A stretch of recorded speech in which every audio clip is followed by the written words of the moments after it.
Hello YouTube, it's Sunday afternoon. This is Stuart and I'm here at the lathe.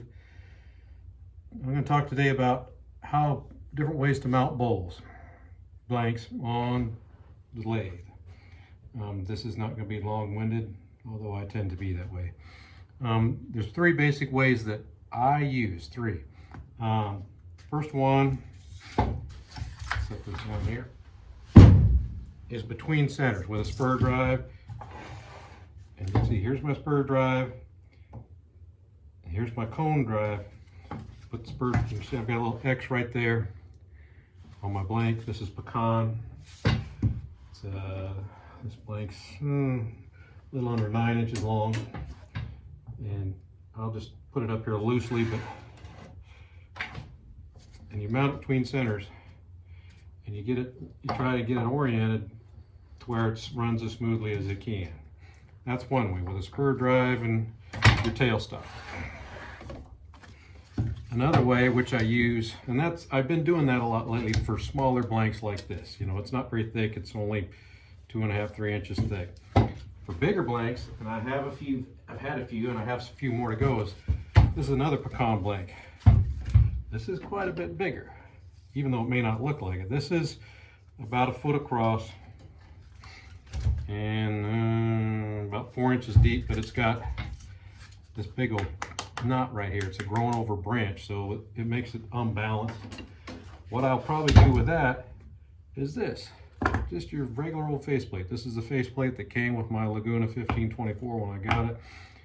And what I'll do is I will pre-drill for these. These are construction screws. These are not drywall screws.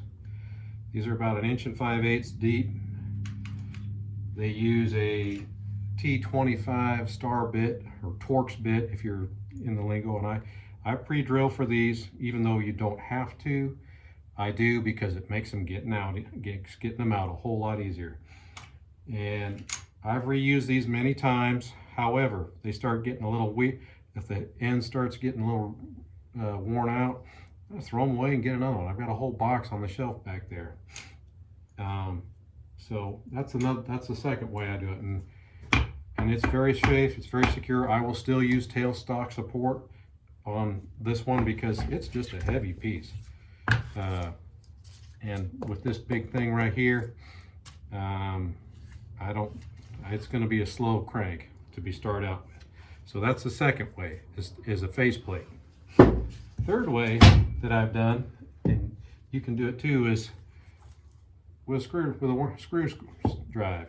And this works good for smaller things. Now, this is a faceplate. The silver part here is a faceplate I bought off Amazon. It's a smaller thread pitch. It's a 1/8 by 1 by 8 inch thread pitch, which is my Laguna is 1 1/4 by 8. Anyway, this has got a screw in it, but it's also got holes, so I can use it as a faceplate too.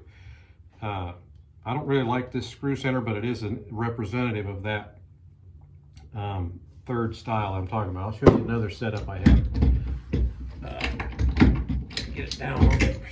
This is an old scroll truck that I have, and this is the screw center that comes with it. As you can see, it's much bigger diameter, and the wood stays on this thing. I don't know if you can pick up the pitch on that screw, but it is very aggressive, and it just goes down in here. It mounts in the chuck,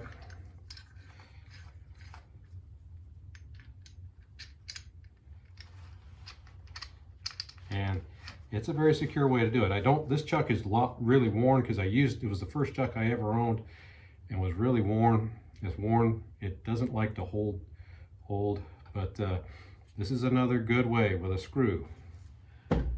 Here's another example of the screw. This goes in my Nova G3. I don't have my Nova's hanging up. It's got the cold jaws on it, but this is the factory Nova. But it mounts in the chuck just like this one did. So that's another way to do it. you know, and I'm talking about just raw blanks. Now, when I get a blank roughed out, I'm going to mount it in this. This is a one-way stronghold chuck. It's a beast. I don't know what this thing weighs, but I think it's like 8 pounds or something. I don't have a spur drive for this one, a screw drive for this one, although I wish I did.